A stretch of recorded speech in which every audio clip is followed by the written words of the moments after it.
Buenas tardes, ¿cómo están todos? Bueno, gracias al Señor estamos aquí. En ese pequeño lapso que se cortó todo, se barajó hasta la posibilidad de grabarlo sin transmitir, grabarlo y después mandarles la grabación. Pero bueno, gracias al Señor se solucionó el problema, esperemos. No sabemos qué fue exactamente lo que pasó, simplemente le agarró la chiripiorca a YouTube y no nos permitía transmitir, pero bueno, gracias al Señor estamos aquí. Este, Espero que hayan tenido la oportunidad de, aprovechando ese pequeño intervalo, de ir al baño, de ir a buscar este, lo que van a estar consumiendo, bebiendo, preparando el mate, de manera que podamos, esperemos dar un tirón largo y derecho y terminar. Yo le cuento, habitualmente los hermanos de la iglesia saben que cuando surge algún inconveniente me genera una especie de, no sé cómo decirlo, digamos, una reacción que automáticamente se alarga todas las predicaciones. Lo que está preparado para 2 horas se va a 4 horas. Así que por la duda espero que se hayan provisto ya de la cena alrededor del dispositivo que tenga para estar compartiendo este momento. Pero bueno, la realidad es que un momento cuando se barajó esa posibilidad de grabarlo y enviarle después la grabación, me produjo un poco de tristeza. Porque bueno, aunque yo en este momento estoy mirando una cámara, básicamente, sé que ustedes están allí y genera, ya después de tanto tiempo, un sentimiento de compañía, una sensación de comunión, aunque sea a través de internet. Así que esto de pensar grabarlo y que usted no esté allí es como que bueno. Pero bueno, gracias al Señor nos ha traído o me ha traído una tranquilidad en ese aspecto. Así que, y esto nos sirve pensando un poco este pequeño sentimiento para poder graficar o tener un poco idea de el pasaje que vamos a compartir hoy precisamente, que comienza con este concepto de turbación. Vamos al Evangelio según San Juan rápidamente. El Evangelio según San Juan capítulo 14. Evangelio según San Juan, cuarto libro del Nuevo Testamento, capítulo 14. Juan capítulo 14, versículo 1 al 6. 14, el 1 al 6 dice así la palabra de Dios. No se turbe vuestro corazón, creéis en Dios, creed también en mí. En la casa de mi Padre muchas moradas hay. Si así no fuera, yo os lo hubiera dicho. Voy pues a preparar lugar para vosotros, y si me fuere y os prepararé el lugar, vendré otra vez y os tomaré a mí mismo, para que donde yo estoy, vosotros también estéis. Y sabéis a dónde voy, y sabéis el camino. Le dijo Tomás, Señor, no sabemos a dónde vas. ¿Cómo pues podemos saber el camino? Jesús le dijo, yo soy el camino y la verdad y la vida. Nadie viene al Padre sino por mí. Vamos a orar. Señor, pedimos que tu Santo Espíritu en este tiempo esté acompañando y obrando en nuestros corazones, enseñándonos y hablando en nuestras vidas. Pedimos, Padre Santo, que tú realmente puedas usar tu palabra para que produzca salvación y consagración. Ayúdanos, Señor, a acercarnos más a ti y que podamos entender por medio de tu palabra todo lo que tú quieres para nosotros. Te alabamos por todo nombre, Jesús. Amén. Ok.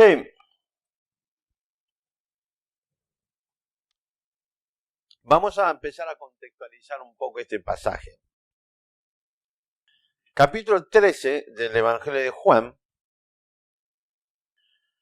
comienza con el tiempo de la última cena, ¿sí? El tiempo, digamos, en el tiempo justo de la crucifixión del Señor Jesucristo. Digamos, sería la culminación de sus 3 años de ministerio aquí en la tierra, y ya estaba pronto y presto para ir a la cruz a morir por nuestros pecados. Y esto se da en el tiempo, por supuesto, en cumplimiento de la figura del significado y la figura del Cordero Pascual, que tenemos allá en Éxodo capítulo 12. Israel, el pueblo de Israel estaba celebrando en ese tiempo precisamente el tiempo de la Pascua. Es un tiempo de celebración, ¿ok?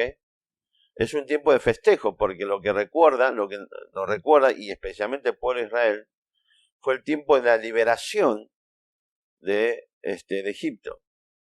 Fue el tiempo previo a que Dios comenzase a cumplir las promesas que le había hecho a Abraham acerca de su descendencia, primero que iba a ser como la arena en la playa, o el polvo de la tierra, o la estrella en el cielo. Y a su vez, Dios le había prometido a Abraham que esa tierra donde él estaba habitando como extranjero iba a ser para su descendencia. Así que tenemos aquí que ya Abraham, aparte recuerden, como vivimos un poco el domingo pasado también, o el anterior, era ya un hombre mayor, estaba a punto de cumplir 100 años, su esposa también, le faltó una década ya para cumplir 100 años, pero además de todo eso, no solamente ya perdió o ya terminó el tiempo de su fertilidad para la procreación, pero a su vez algo aún mucho más grave en el caso de Sara, que era estéril. Pero sin embargo, Dios le dijo que iba a darle un hijo. Y así llegó Isaac, y después de Isaac llegó Jacob, y Jacob eran sus 12 hijos, o 13, pero 12 hijos, digamos básicamente, y después todo ese grupo de gente fueron hasta Egipto, y ahora llegó el tiempo de la salida de Egipto. Dios libera a su pueblo de Egipto con poderes, con grandes manifestaciones de su poder. Finalmente establece ese pacto con su pueblo en el monte Sinaí, y allí en Éxodo capítulo 19, Israel es constituido como pueblo escogido, como una nueva nación, un reino de sacerdocio, dice. Así que, y Dios instituye la celebración de la Pascua para recordar precisamente esa liberación. Así que era un tiempo de festejo, no es un tiempo de tristeza.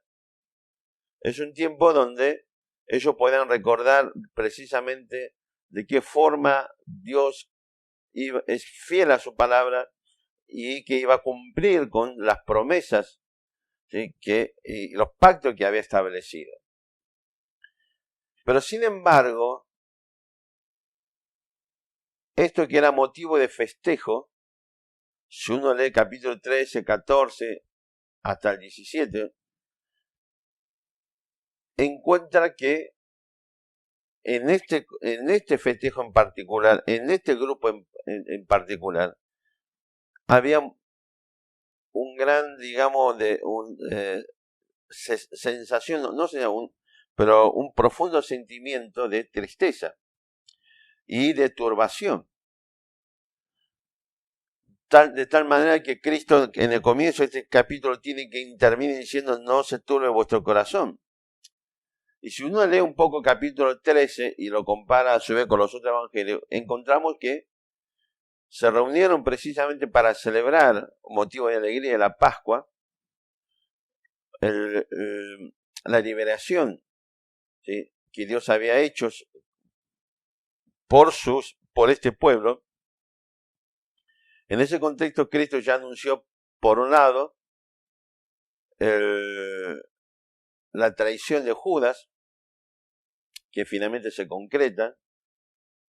Por otro lado, Cristo también anuncia que un poco, digamos, el que lidera y que la voz cantante de este grupo de apóstoles, Pedro, iba a traicionar a su maestro. Y a su vez encontramos con que a su vez Cristo le dice: y todos ustedes, el resto del grupo, se van a escandalizar de mí. O sea que no solamente está anunciando todo esto, pero a su vez anuncia que su muerte pero algo que creo que termina de alguna forma de pintar un panorama terriblemente oscuro, es que Cristo anuncia su partida. Así que imagínense esta situación. Ellos habían dejado absolutamente todo hace 3 años atrás, ¿sí? Sus posesiones, bienes, familia, trabajo, y cualquier otra perspectiva o sueño o proyecciones o anhelo que ellos tenían en la vida, todo fue abandonado y dejado para venir, digamos, seguir en pos de su maestro. Y de golpe, ese anhelo, esa esperanza que tenía Israel, de hecho, usted sabe que en los tiempos de Cristo, hace 1000 años atrás, y hasta varios siglos después, Israel vivía, digamos, desde que nace, con la expectativa de la venida del Mesías para establecer ese reino mesiánico, un reino de bendición, tal cual como está profetizado en la Biblia. Así que ellos nacían y morían con esa expectativa, y estos apóstoles indudablemente tenían exactamente la misma expectativa ahora que el Mesías había llegado, y de golpe el Mesías dice: no, me voy. Yo no sé si usted ha vivido algún tipo de situación en su vida donde lo que para usted era la expectación y la expectativa, digamos, suprema, su vida, de golpe se anuncia aparentemente el desenlace y la terminación, y uno dice: ¿y qué pasa con toda la expectativa que yo tenía? Bueno, es indudable que ellos estaban sufriendo y estaban teniendo una sensación, digamos, tan revuelto dentro de ellos, que de manera que Cristo le dice, versículo 1, no se turbe vuestro corazón. La palabra turbar, o el verbo turbar en el griego, en el idioma original que se escribe en el Nuevo Testamento, significa, da la imagen de un mar totalmente embravecido. No sé si usted alguna vez ha visto lo que es un mar embravecido. Ya de por sí ver un mar embravecido, esas olas inmensas y el agua revuelto y que genera un movimiento, una sensación de inestabilidad constante, permanente, de por sí es una imagen tenebrosa. Imagínese si esa misma imagen se produce en un momento de oscuridad, sin luz. Si alguna vez usted estuvo en una playa a la noche sin luz, un día de tormenta, con el mar totalmente embravecida, con la olas que golpea contra las arenas de la playa, en una oscuridad total, bueno, puede ser que llegue a tener una idea de lo que significa este concepto, y es lo que Cristo entendía, ese momento de sentimiento de turbación, de oscuridad, y ese mar embravecido dentro de ellos, girando, dando vueltas. Cristo le dice: no se turbe vuestro corazón, y da un remedio para que no haya esa turbación. Le dice: creéis en Dios, creed también en mí. No voy a detenerme mucho en este detalle, en este punto, vamos a volver al final, pero indudablemente hay algo que Cristo comienza a hacer con ellos, y es diferente a este concepto de lo que uno haría cuando quiere dar ánimo. Indudablemente Cristo comienza un proceso para darle ánimo a sus apóstoles, a sus discípulos, pero es totalmente diferente cuando uno quiere dar ánimo a alguien, dice: quédate tranquilo, todo va a salir bien. Como si uno tuviera la capacidad de tener el control de las circunstancias, que todo sale bien. Lamentablemente esto es un problema, si se quiere, he conversado esto con amigos médicos, muchas veces ellos están en este conflicto cuando sabe que un paciente está en una situación terminal y están luchando entre decirle la verdad a su familia o al mismo paciente, que le queda quizás hora de vida, o buscar una forma de llevarle tranquilidad. Uno de sus médicos me dijo, la verdad que nunca pude encontrar, ya prácticamente creo que ya está retirado, jubilado, en toda mi carrera nunca pude encontrar la forma correcta de poder transmitirle a la familia de una persona que falleció la forma de decirle que su ser querido falleció. Así que Cristo, es decir, y nosotros habitualmente, o mi propia profesión, el tema es que he tenido muchas veces conflicto con clientes que incluso que han desistido, digamos, de continuar con mi servicio porque me preguntan si, por ejemplo, su ser amado, querido, su familiar o su amigo va a poder ser liberado pronto de la prisión. Y por supuesto está este problema de estos colegas que carentes de toda ética y moral, le dice, sí, mira, te va a salir tanto, pero quédate tranquilo, una semana sale. Generando una mentira, falsa expectativa, una falsa esperanza. Así que Jesucristo lo que hace es precisamente no es llevar alivio con una falsa expectativa, sino que va a llevar alivio al corazón de sus discípulos. ¿De qué forma? Contándole la verdad. Diciéndole cómo son las cosas. Primero principal, comienza el versículo 1 diciendo cree en Dios, cree también en mí. Y después usa una figura muy interesante, que es el hecho de que él va a ir a la casa del Padre para preparar morada para ellos. Indudablemente, esto es digamos, no es un concepto literal. Está hablando del cielo y no es que Cristo tiene que preparar un lugar especial, entre comillas, para ellos. Tampoco sabemos cómo es exactamente el cielo, pero tampoco es este concepto que necesita. Yo me imagino, no es que uno va y encuentra una empresa constructora que está levantando edificios, mansiones, departamentos o condominios o country o lo que sea. Lo que Cristo estaba haciendo básicamente es, a través de una figura totalmente conocida por sus discípulos, para llevarle tranquilidad, y le anuncia una gran verdad, y es que él va a ir no a cualquier lado, sino que va a volver a la presencia del Padre, pero que a su vez, en el cumplimiento de los tiempos y del propósito de Dios, él va a regresar. Y el versículo 3 le dice claramente que va a volver para, ¿qué cosa? Dice 3, y si me fuere y os preparo el lugar, vendré otra vez y os tomaré a mí mismo para que donde yo estoy, vosotros también estéis. Es decir, que Cristo primero principal dice, mire, quédese tranquilo. El hecho que yo parta de aquí no significa que nuestra relación se termina. No significa que va a haber un corte en nuestra comunión. No significa que yo me voy a desinteresar por ustedes. Todo lo contrario. Aún en la presencia del Padre, yo voy a seguir ocupados y preocupados por ustedes y en ustedes.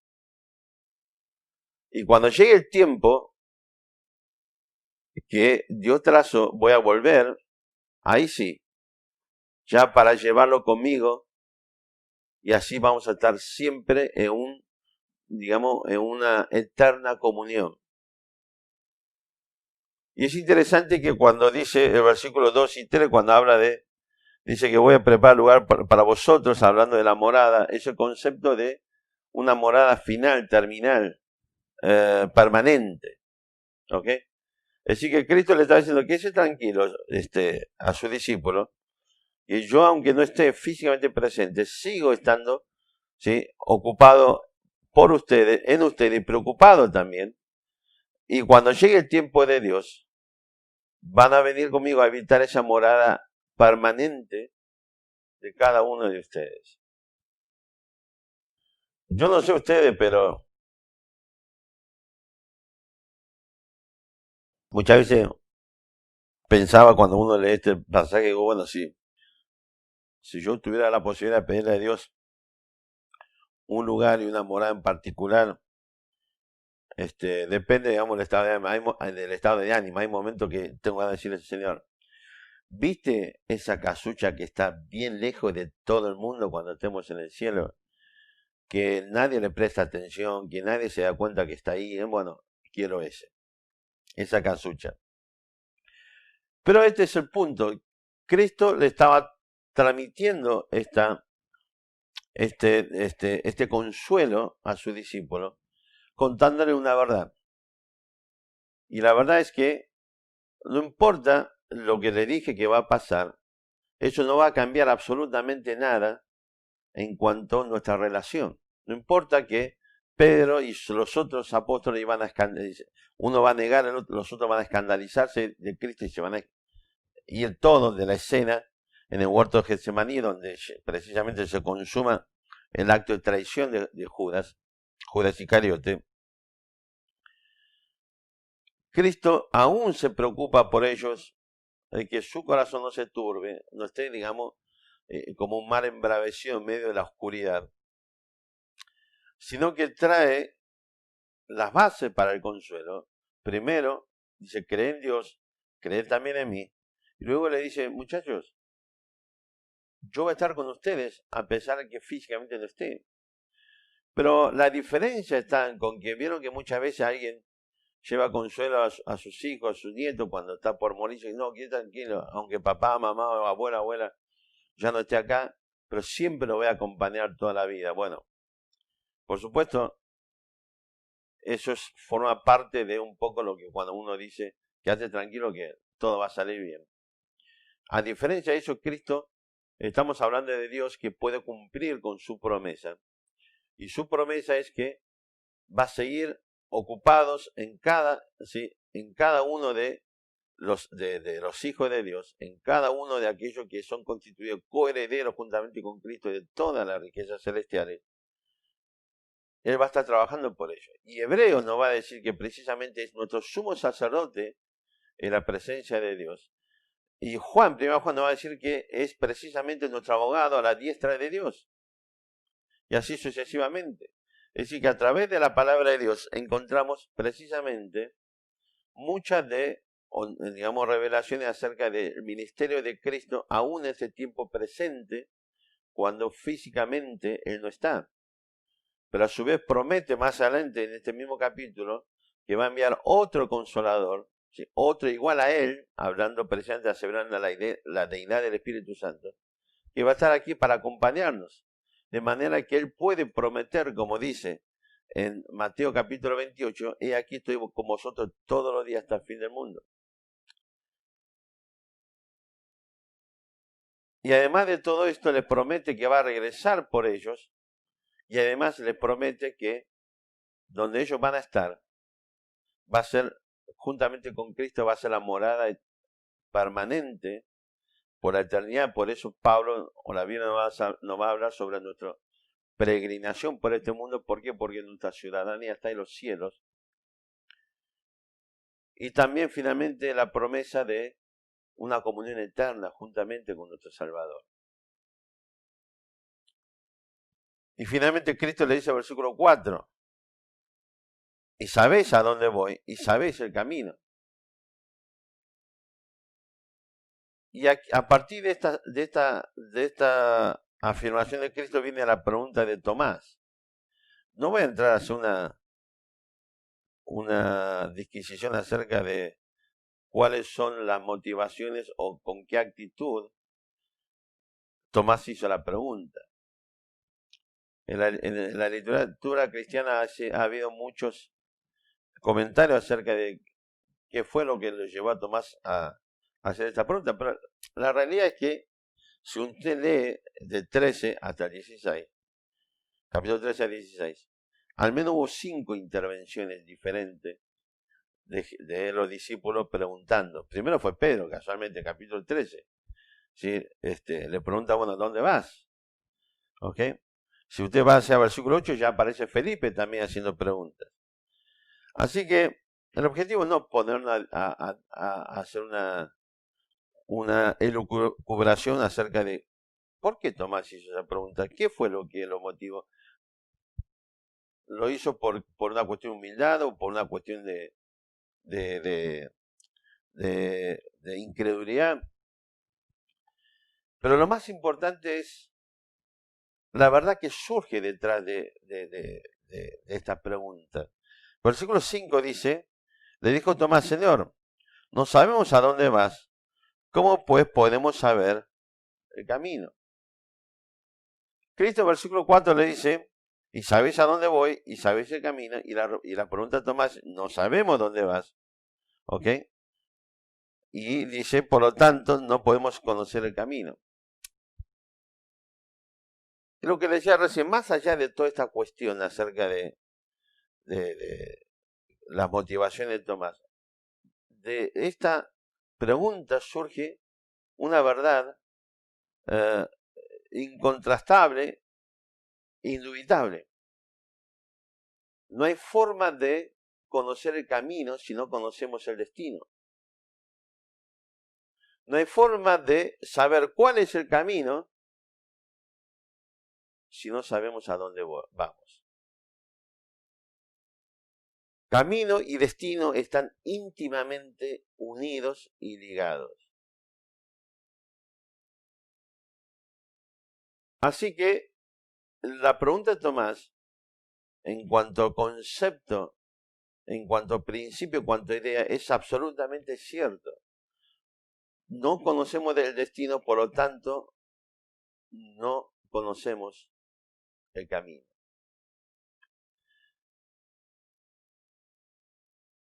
Fíjese que es interesante lo siguiente para empezar a entender un poco las verdades, entre comillas, de las religiones.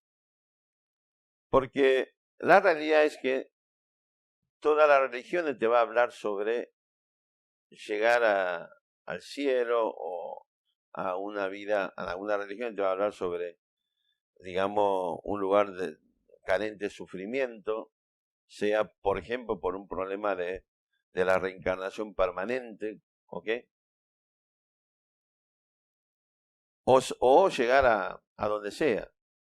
Pero todas las religiones te va a presentar las cosas de una forma tan difusa que es absolutamente aplicable a lo que venga. ¿Ok? Y tampoco sabemos con qué es lo que realmente nos vamos a encontrar, o con quiénes, o las circunstancias, o lo que venga, pero la realidad es esa.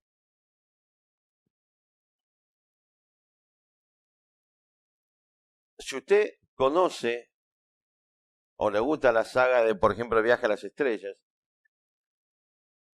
con la vieja tripulación, con la antigua tripulación que no, digamos, la nueva generación con el capitán Jean-Luc Picard, sino la anterior con el capitán James Tiberius Kirk, que ya viene de allá de la década de 60, con el original Dr. McCoy, con el que hizo famoso el personaje del señor Spock, ¿ok?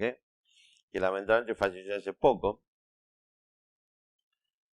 Hay un episodio donde se encuentra con un personaje que secuestra la nave Enterprise porque dice que sabe dónde está el destino, dónde está Dios, entre comillas, en ese universo, y así que comenzó una travesía donde, bueno, el tema era ir hasta un lugar determinado, finalmente llega a un planeta y se encuentra, y resulta que terminan queriendo escaparse, porque el supuesto Dios era un ser absolutamente demoníaco.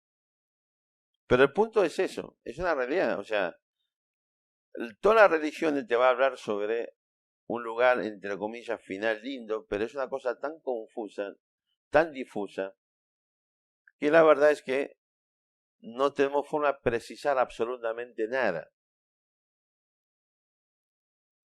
Y es interesante, y es lo que quiero llegar, digamos, un poco brevemente, es la respuesta de Cristo a esta pregunta que hace precisamente, que hace Tomás. Tomás le dice, no conocemos dónde vas, por lo tanto no podemos conocer el camino.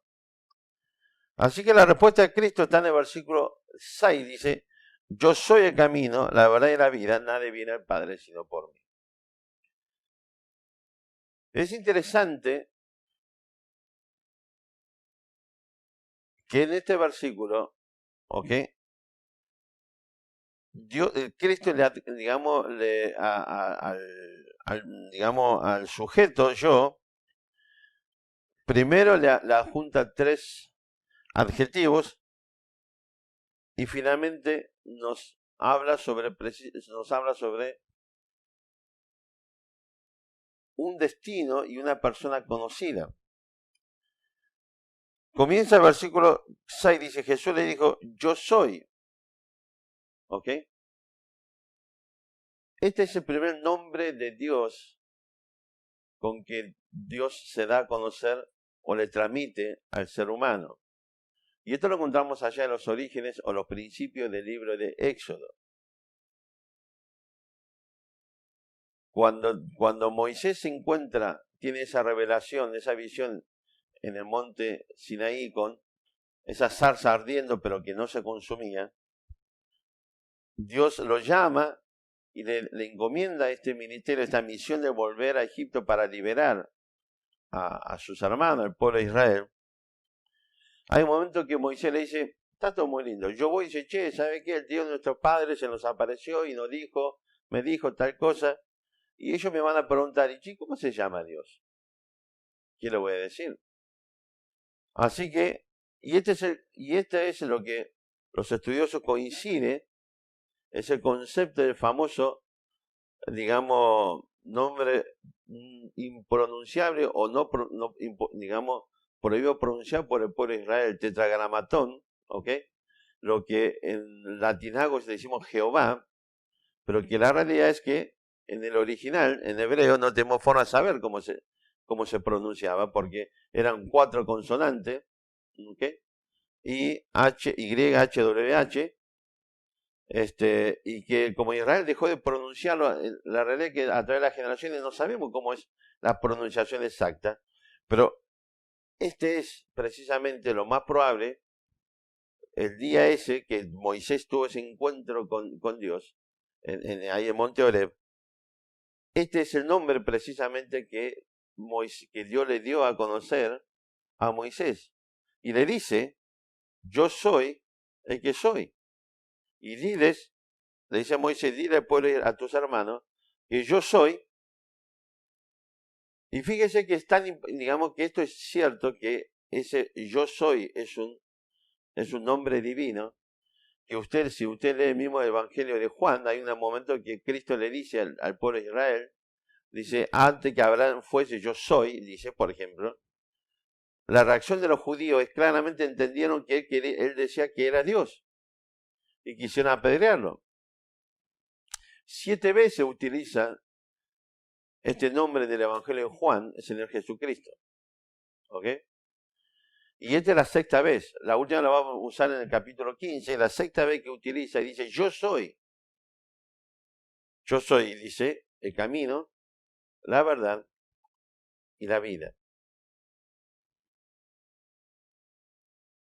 La realidad es que pocas veces se utiliza, digamos, o incluso Juan, para mencionar a Cristo este concepto de camino, pero indudablemente este es un concepto que es fuertemente arraigado, digamos, en la conciencia popular, para decirlo de alguna forma, que tal es así que si usted lee los primeros capítulos del libro de Hechos, aún un poco después también, donde la forma de designar al cristianismo o a los cristianos era, entre otros, antes de Hechos 11, por ejemplo, donde se nos dice que en Antioquía se llamó por primera vez a los discípulos cristianos.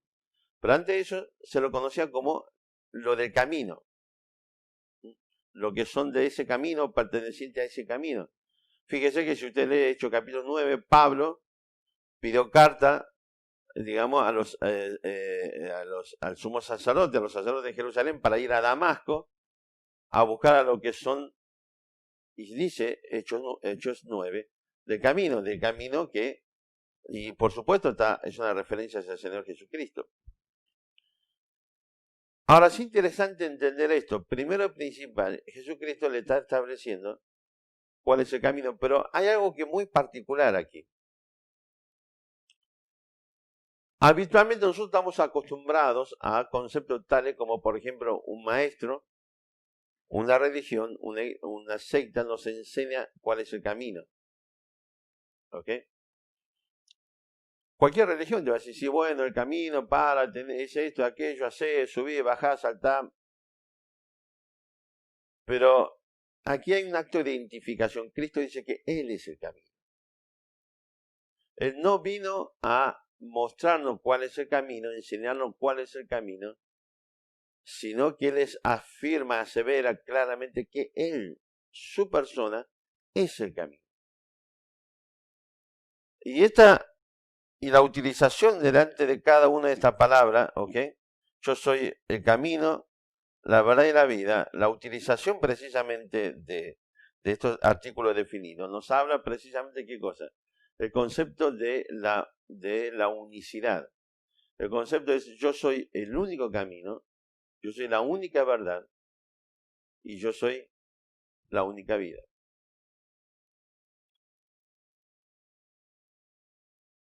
Quiero decirles algo.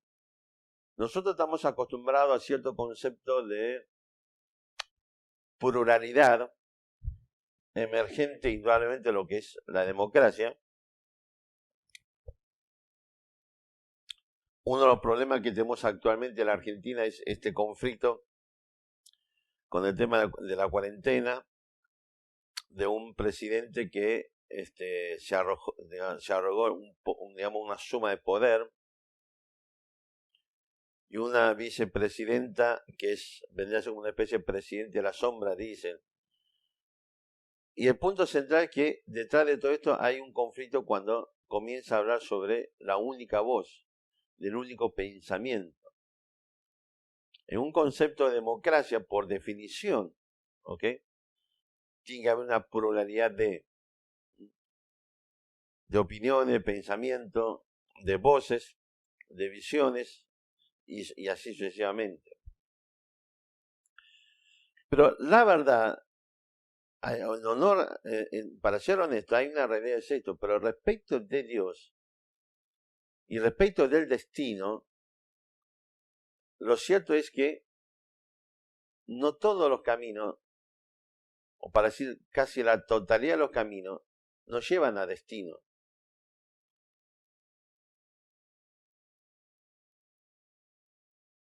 Así que,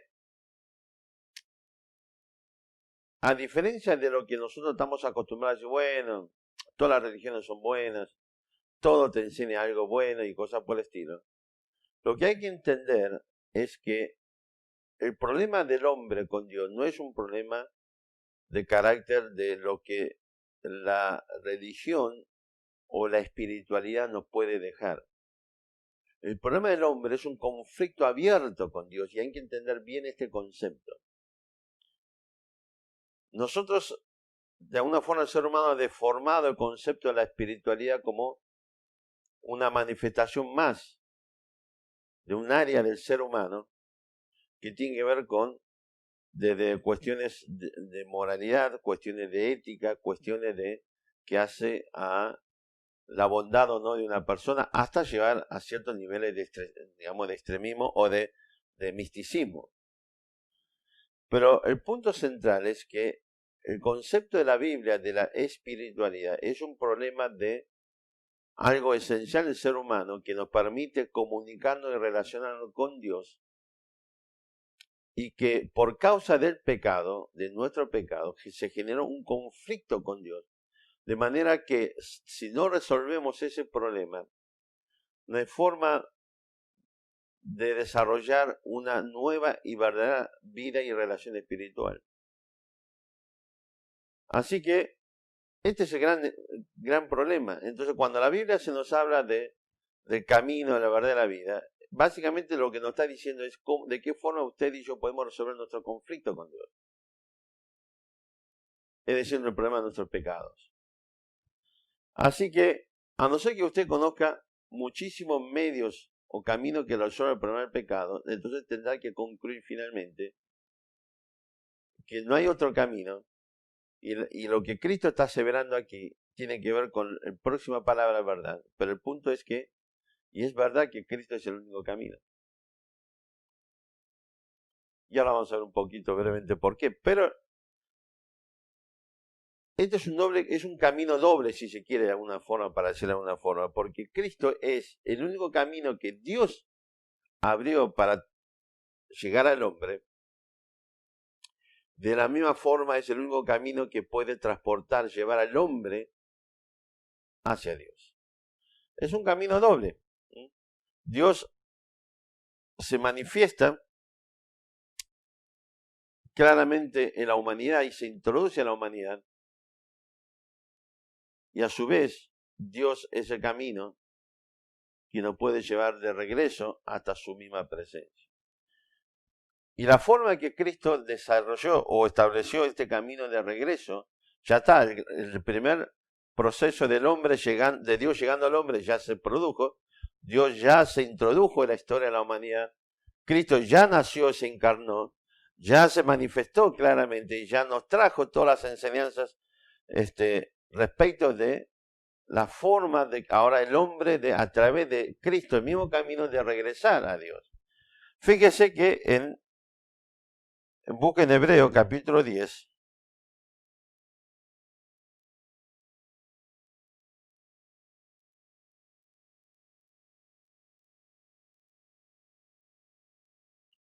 Versículos 19 y 20.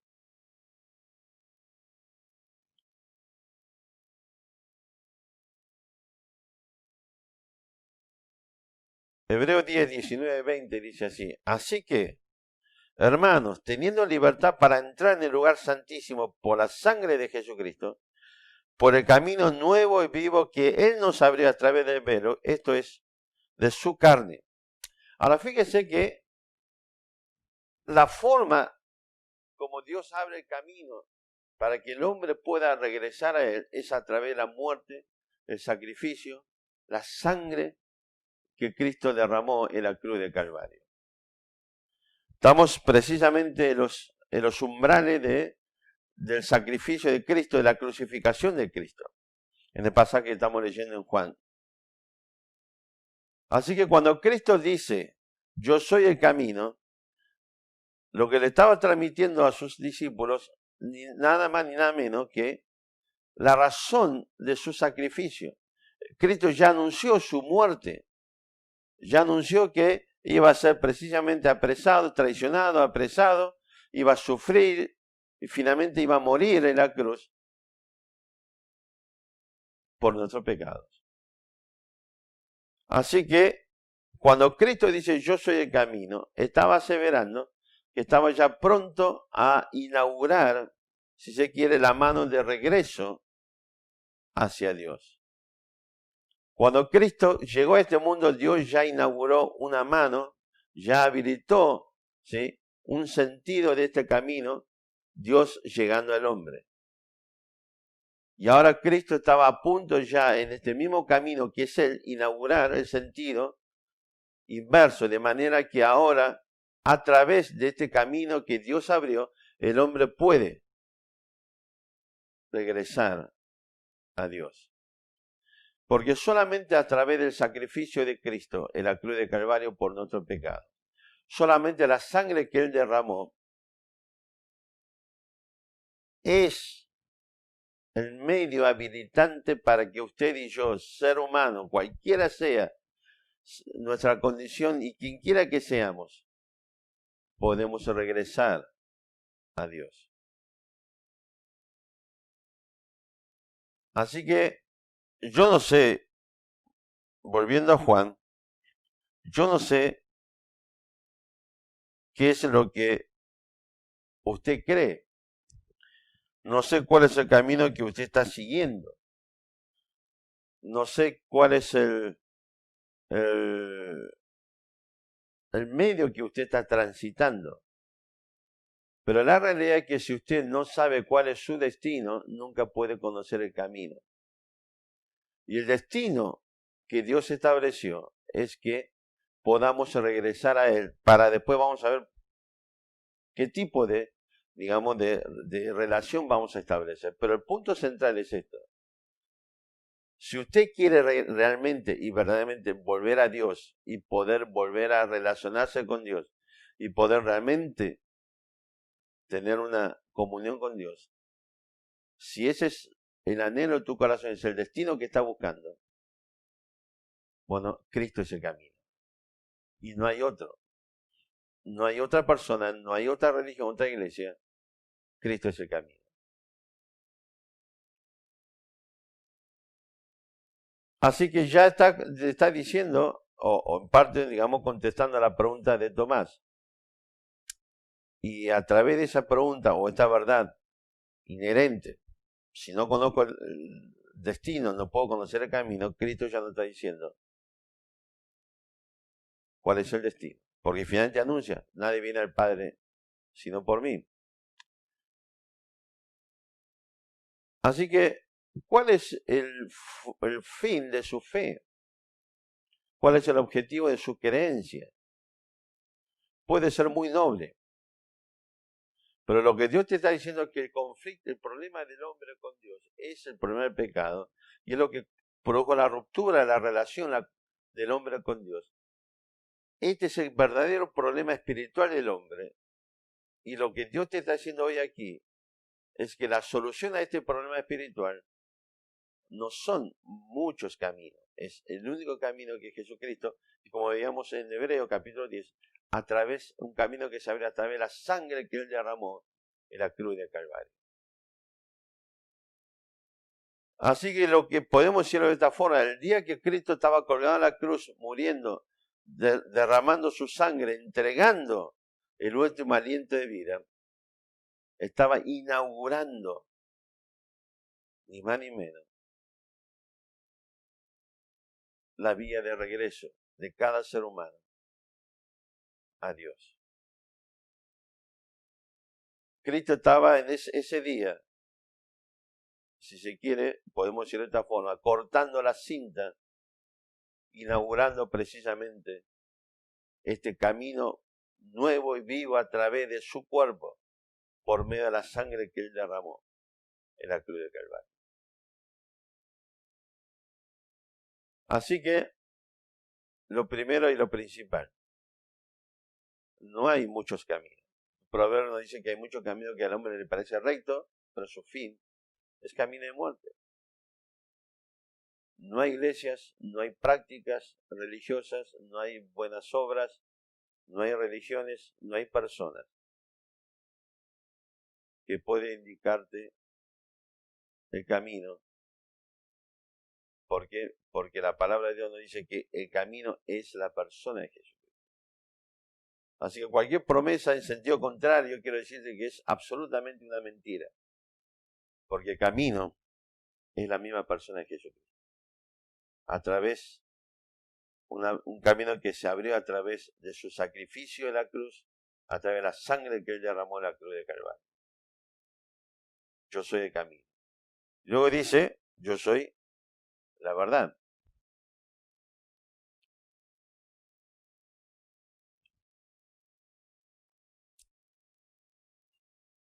Habitualmente el concepto de la espiritualidad y la humanidad es el concepto de lo que nos hace mejores personas.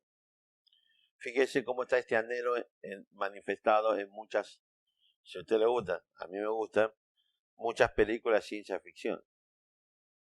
El objetivo es que en el futuro vamos a vivir una sociedad, entre comillas, casi perfecta, en donde el ser humano ha logrado desarrollar un nivel importante de espiritualidad. En una conversación, ya la siguiente generación de Viaje a las Estrellas con el capitán Jean-Luc Picard, en una conversación, un momento él dice, la humanidad no trabaja por dinero, por obtener bienes. La humanidad trabaja precisamente para lograr superarse y ser cada vez mejor. ¿Ok?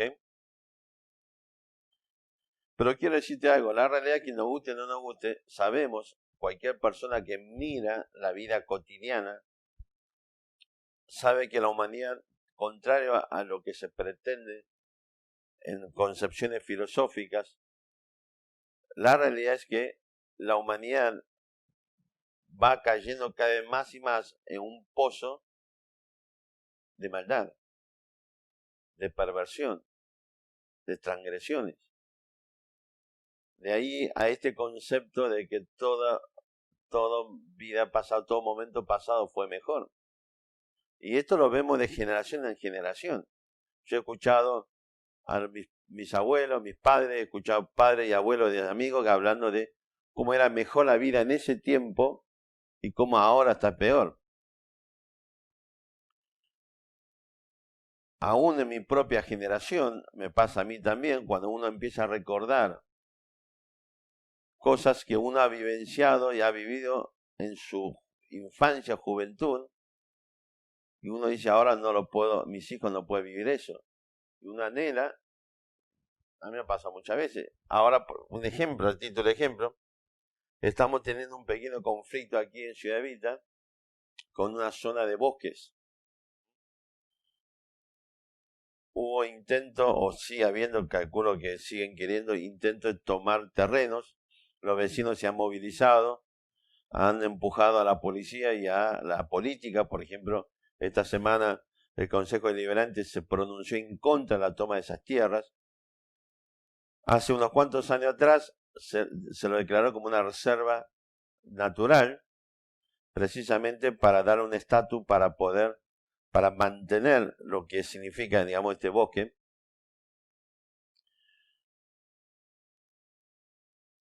Y por si no sabían, toda Ciudad Evita es el primer caso en la Argentina que toda la ciudad fue declarado monumento histórico. Y la realidad es que si usted nos pregunta seriamente si nosotros hoy vamos a disfrutar ese bosque, la realidad es que no. Cualquier vecino que vos preguntaste va a decir que es peligroso. Bueno, yo he pasado tiempo en mi niñez, en las vacaciones, vivíamos adentro de ese bosque. 8 de la mañana, ya nos preparamos con los amigos, entramos en ese bosque y hasta a veces 10 de la noche nos volvíamos a casa. Y uno siempre dice, no veíamos, y yo lo digo también, nunca hemos escuchado padres o de conocer padres preocupados que ya está muy oscuro, es tarde, los hijos no han regresado, que fueron a hacer una denuncia. Y la realidad es que con todos mis amigos nos ha pasado lo mismo. Llegamos a casa, y el mayor reto era que volvíamos hechos unos mugrientos sucios, nos obligaban a bañarnos, y a comer. Y yo siempre lo he dicho, lamento que mis hijos no puedan disfrutar de la forma que nosotros hemos disfrutado. Yo he disfrutado de esta creación de Dios, el bosque que existía aquí en Ciudad Evita. Así que la realidad es que más allá de lo que nosotros deseamos, anhelamos, el mundo va en un proceso decadente más y más pronunciado y profundo. Y esta es cuando Cristo habla que yo soy la verdad, no está descontando precisamente la verdad del problema del hombre, es el problema del pecado. Del momento que el hombre decidió expulsar a Dios de su vida y crear una sociedad, filosofía, cultura, política, economía, diversiones, donde Dios estuviese ausente, lo único que el ser humano logró fue crear un modelo de sociedad en un permanente proceso de decadencia y de ruina.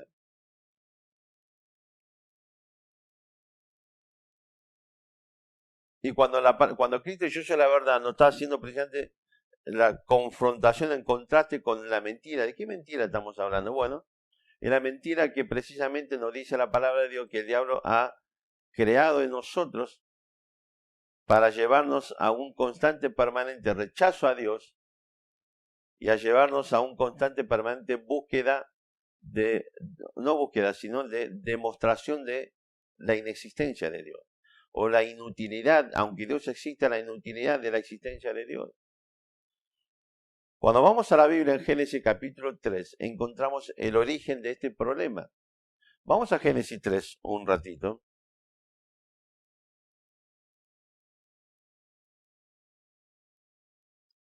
Los hermanos israelitas están siempre contentos de ir a Génesis capítulo 3.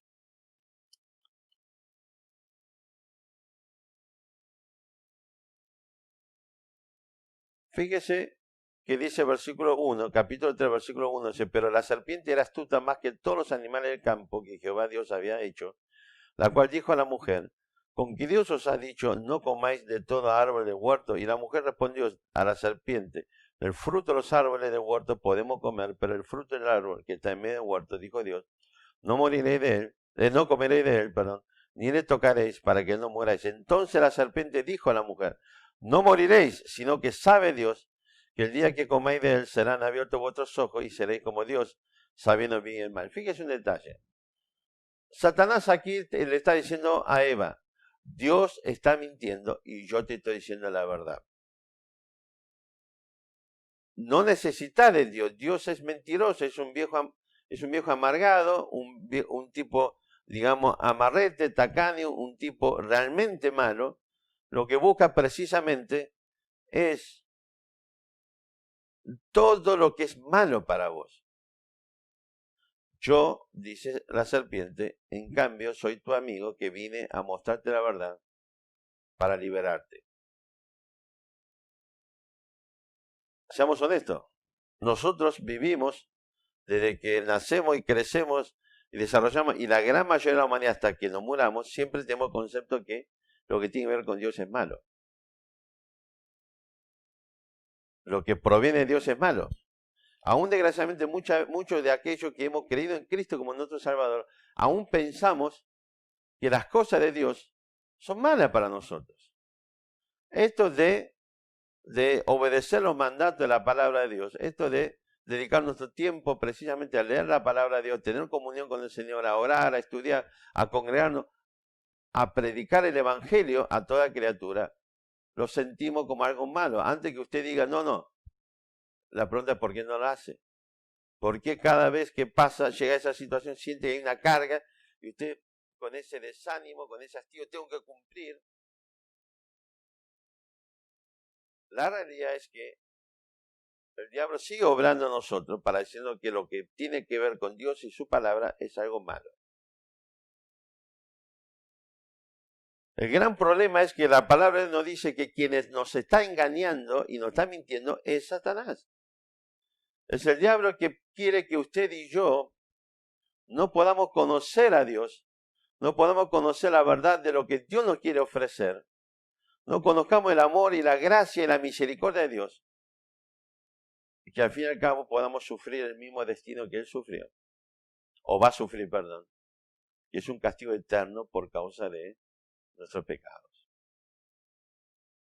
Lo que Cristo nos está diciendo es, yo soy la verdad. Lo que nos está planteando básicamente es que yo le estoy contando la verdad de la milanesa. Y es que cualquier concepto que usted tenga acerca de Dios y su palabra, contrario a lo que Él vino a mostrarnos, eso es mentira. Porque Él nos está transmitiendo la verdad. Y es que nosotros hemos pecado contra Dios, nos hemos rebelado contra su palabra, y nuestro pecado trae consecuencias de castigo eterno, de manera que en Cristo podemos volver a Dios y ser liberados de toda culpa y castigo porque Cristo murió en la cruz llevando el castigo de nuestros pecados. Vivimos un tiempo de cultura y filosofía postmodernista.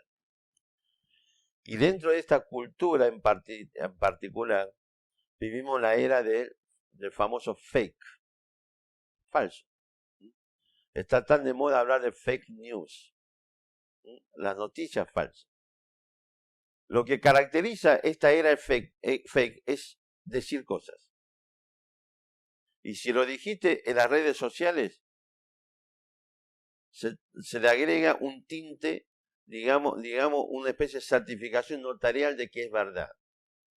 No importa la verdad, la realidad es eso. Lo importante es decir, yo digo algo y después que los otros se preocupen de mostrar que es mentira o verdad. Pero mientras tanto, lo que dije, ya formó parte de la conciencia popular.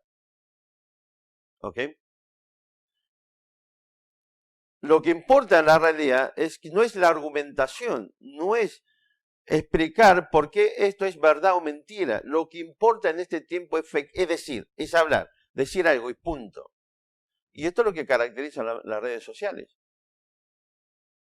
Está miles y miles de personas diciendo algo.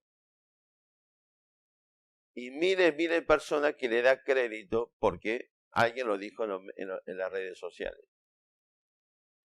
Fíjese lo que pasa ahora con el famoso COVID-19, pandemia.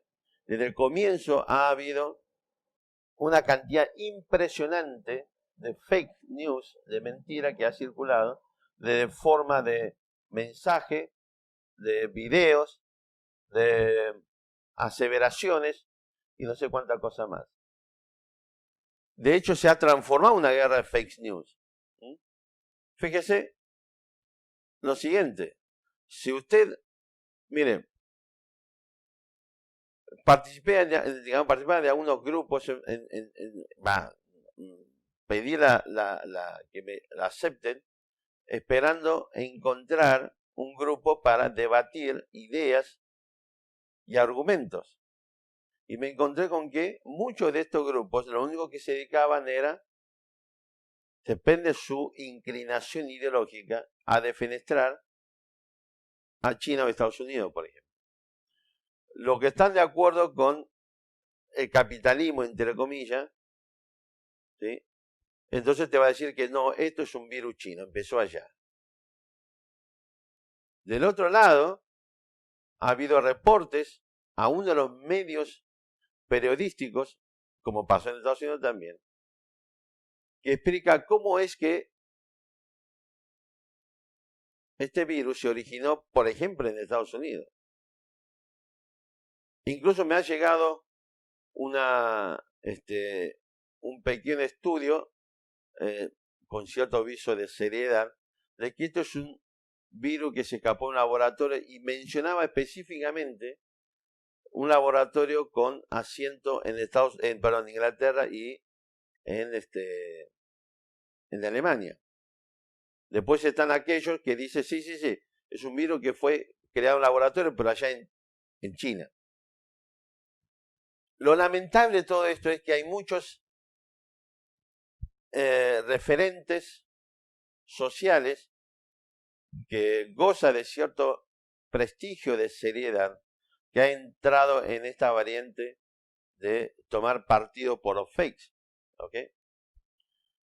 Y mucho más lamentable es que hay creyentes, cristianos y pastores que pierden su vida, su tiempo en esta estupidez en este tiempo, esta era fake, de tirar mentiras. Porque lo importante es decir algo. Lo que importa no es la verdad. Por supuesto, si nosotros vemos que tenemos limitaciones para escribir, para transmitir, es imposible que puedas realmente, seriamente transmitir argumentos. ¿Ok? En 10, 20, 30 palabras es imposible. Así que vivimos un tiempo donde la verdad no importa para nada. Hace poco en un grupo cristiano pusieron digamos, no sé cómo se llama, un cartel, un flyer, lo que sea, en Facebook dice que Cristo le entregó las llaves del cielo, de la puerta del cielo, a Pedro. Y todo empezaron no sé si digo que había 100 amén, me estoy quedando corto. Entonces apareció de golpe a alguien que hizo un comentario más largo, y entonces yo simplemente le pregunté, de qué pasaje de la Biblia él aseveraba lo que estaba expresando. Y él me dijo, bueno, tenés que leer libros de Hechos, papá me mencionó varios libros. Está bien, yo le digo, te agradezco, pero decime qué parte específicamente de esos libros, qué pasaje de esos libros, digamos, da fundamento a lo que está diciendo. Y finalmente me contesta diciendo, bueno, no le habrá dado la llave de las puertas del cielo, pero sí de la ventana. Así que, ¿qué quiere que le diga? Vivimos un tiempo donde lo importante es decir algo. Y la realidad es que lo que menos importa es la verdad. Y el cristianismo ha desarrollado este mismo, si se quiere, pandemia del fakes. Lo importante es decir algo lindo, pero no importa para nada sobre la verdad de la aseveración y mucho menos la verdad del contenido. Jesucristo dice, yo soy la verdad. En Mateo encontramos un diálogo de Cristo con Poncio Pilato. Pilato le termina preguntando, ¿qué es la verdad? Este es el concepto habitual que nosotros manejamos. ¿Qué es la verdad? La verdad es un ente que está fuera de nosotros, pero Cristo aquí está contestando claramente. No es qué es la verdad, sino quién es la verdad. Y Cristo dice, yo soy la verdad.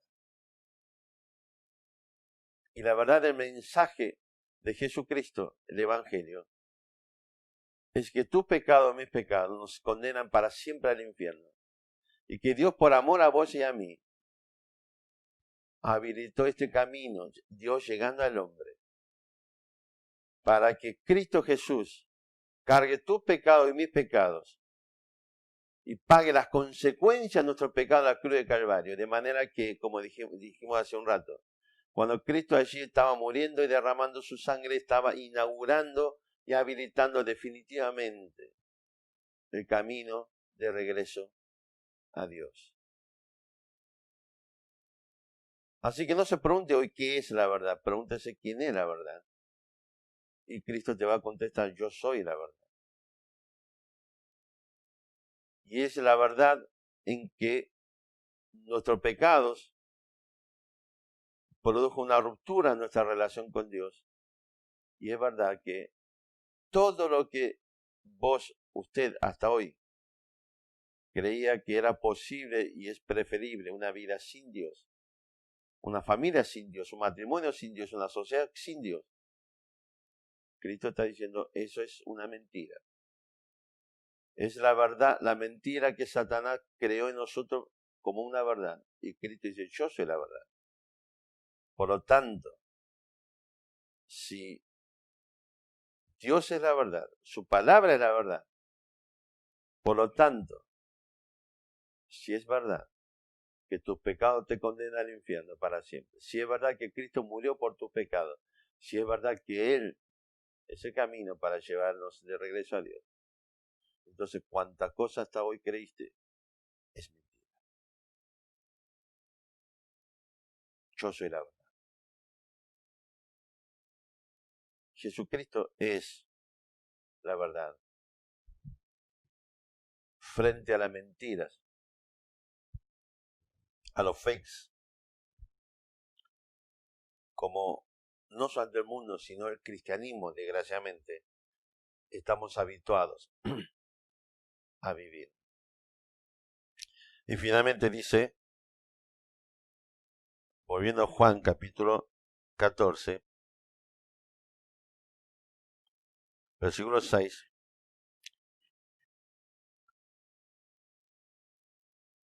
y la vida. Yo de camino, la verdad y la vida. Vamos a entender el concepto de la vida. Porque Dios no está hablando aquí solamente de la posibilidad de vivir, sino de una vida que uno puede recuperar y desarrollar en una perfecta relación y comunión con Dios. Cristo no te va a ofrecer la vida que ya tenés, te está ofreciendo una vida que no tenés, que es una vida de relación y comunión con Dios. Y no tenés, y el ser humano no tiene esa vida por causa de su pecado, por causa que se produjo la ruptura de su relación con Dios por motivo del pecado, que comenzó allá en Génesis capítulo 3, que como dice Romanos capítulo 5, vamos a buscarlo, Romanos capítulo 5.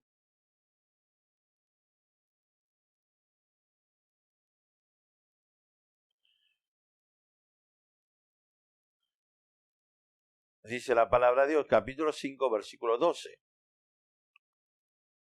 Por tanto, 5:12 de Romanos, por tanto, como el pecado entró en el mundo por un hombre y por el pecado la muerte, así la muerte pasó a todos los hombres por cuanto todos pecaron.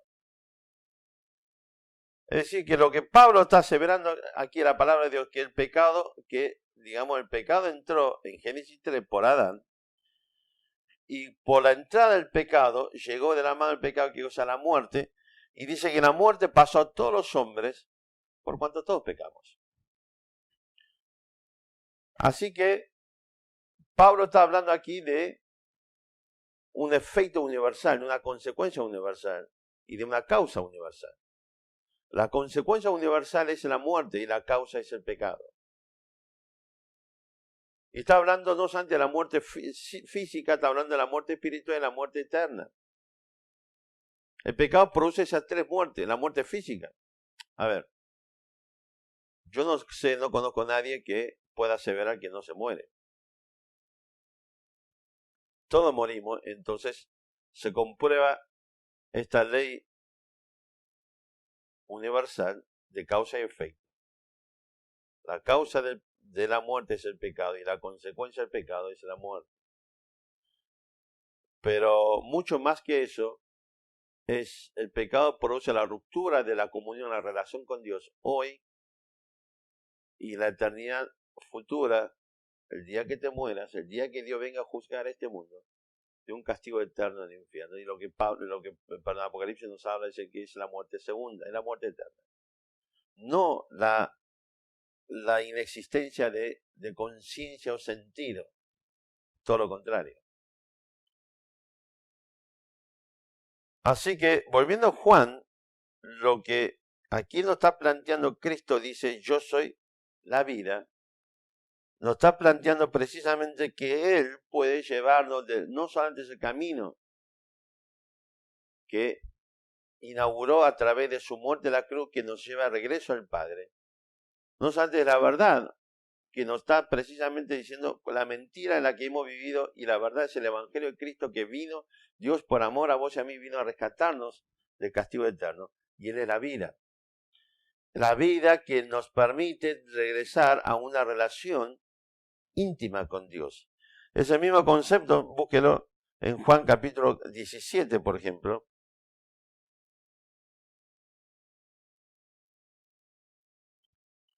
Juan 17,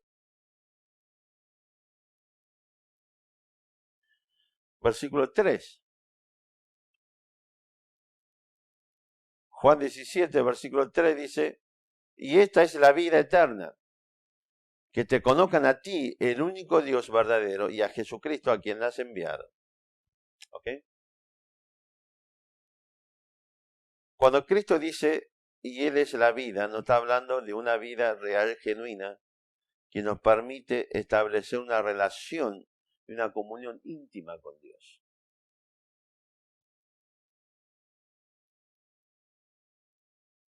No es cualquier tipo de vida, sino la que te permite no solamente descubrir la veracidad de la posibilidad de una relación y una comunión íntima con Dios, fundamentalmente poder disfrutar de un amor y de una gracia, una misericordia, una compañía, una comprensión, un consuelo que nunca habremos de experimentar, nunca vamos a experimentar si no tenemos esta vida que nos permite tener una relación con Dios. Y Cristo dice, yo soy esa vida. Yo soy la vida. Y finalmente nos dice, ¿qué cosa? Nadie viene al Padre sino por mí. Es una oración bastante peculiar. Uno diría, nadie va al Padre sino por mí. Pero él dice, nadie viene al Padre sino por mí.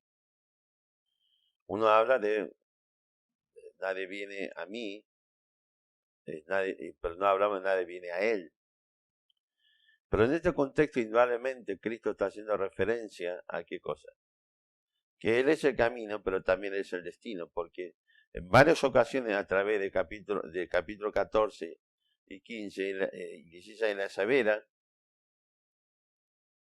la unidad entre el Padre y el Hijo. Por eso después le dice a Felipe le dice más adelante, muestran al Padre. Cristo le dice, tanto tiempo y no me conoces todavía.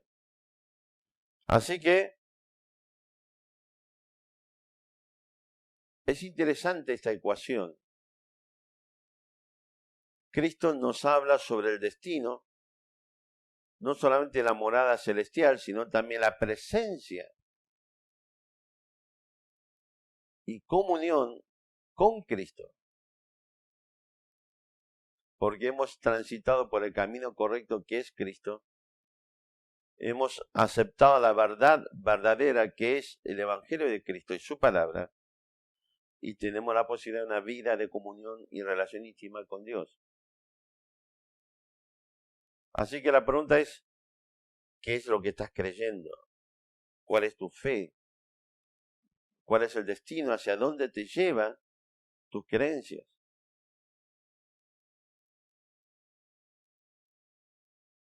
Y de la misma forma con el versículo 1, cuando le dijo a sus discípulos, no se turbe vuestro corazón, creéis en Dios, creed también en mí.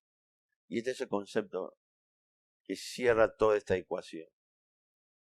Yo soy el camino, la verdad y la vida. Nadie viene al Padre sino por mí. Y la pregunta esta tarde, ¿crees en Cristo?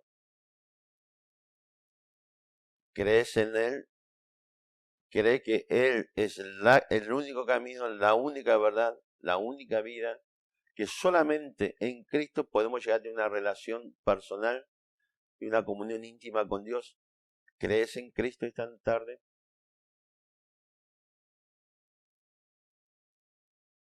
Ahora, antes de terminar, quiero decirte algo, mi hermano, de la fe. Porque el mismo concepto de verdad, de camino, verdad y vida, ese concepto es un concepto fáctico o de vida. Es decir que, así como en la antigüedad, en Hechos, decíamos al principio, se identificó a los creyentes, los primeros creyentes cristianos, como quienes pertenecen al camino, como en Hechos, en el capítulo 11, en Antioquía, se identificó a los discípulos como, se los llamó como cristianos. El mismo concepto existe en la Biblia para referirnos que la forma de vida, la forma de caminar, la verdad que usted y yo debemos transmitir en todos nuestros actos, tiene que ser conforme a Dios y a su palabra.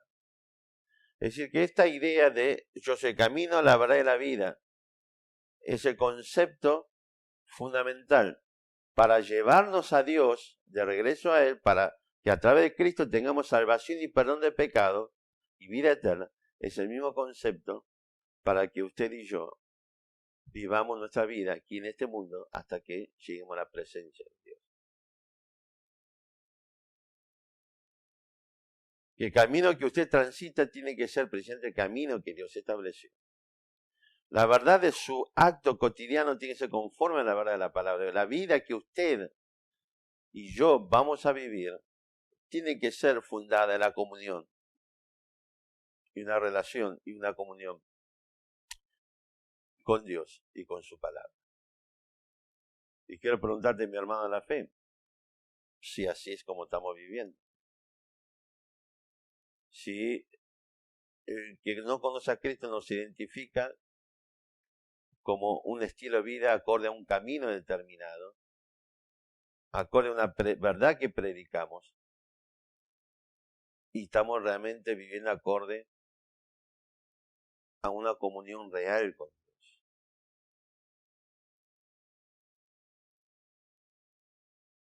Así que, de la misma forma, lo que decimos siempre, el Evangelio de Cristo no solamente es el medio que Dios estableció como medio de salvación, pero también en el Evangelio de Cristo Dios ha provisto el medio de vida para que usted y yo desarrollemos, transitemos mientras estamos peregrinando por este mundo hasta llegar a su presencia. Hasta el momento que se cumpla la gloriosa promesa de Cristo de que va a venir a buscar a su iglesia y estemos con Él en su presencia, en nuestra morada permanente para siempre. Yo soy el camino, la verdad y la vida. Y para ti que hoy estás quizás con un corazón dividido entre lo que siempre creíste, lo que siempre aceptaste de tu fe, de tu creencia, Dios hoy te dice, no se turbe vuestro corazón. Cree en mí. Cree en el Señor Jesucristo esta tarde. Como el único medio, el único camino, la única verdad para llevarte hasta la presencia de Dios, para desarrollar una vida de comunión con Dios. Y la misma exhortación para usted, mi hermano en la fe, y para mí. Que nuestra vida cotidiana, en todas nuestras relaciones, sea conforme a esta misma verdad que Cristo nos ha repetido y nos ha dicho y va a resonar por la eternidad. Yo soy. Camino, la verdad y la vida es lo que usted y yo debemos vivir cada día. En una íntima comunión con Dios. Vamos a orar. Nuestro buen Dios, queremos pedirte que en esta tarde tu Santo Espíritu obra en nuestros corazones. Señor, necesitamos volver a ti y en esta tarde creer que Jesucristo es el camino, la verdad y la vida y no hay forma que lleguemos hasta la presencia de Dios si no es a través de Jesucristo. Y obra también el corazón de aquellos que ya hemos creído en Cristo como nuestro Salvador. Que nuestra vida tiene que ser conforme a estos mismos principios, ¿verdad?, de Cristo enunció. Conforme al camino que es Cristo, la verdad que es Cristo y la vida que es Cristo. Ayúdanos, Padre. Te lo imploramos con todo nuestro corazón. En el nombre de Jesucristo. Amén. Bien, creo que llegamos bien al final o más o menos. Igual de todo modo, como ya le dije, le compartí, está grabado, o sea, hay otra cámara grabando de manera que podamos después subir ya todo el video de una forma completa, mejor, ¿sí? Pero sin perjuicio de ello, me gustaría que si usted tiene dudas, preguntas, ¿quieres un rato para compartir un rato en el chat?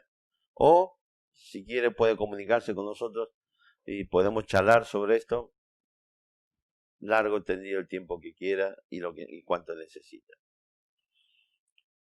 Muchas gracias por estar allí, por compartir este momento.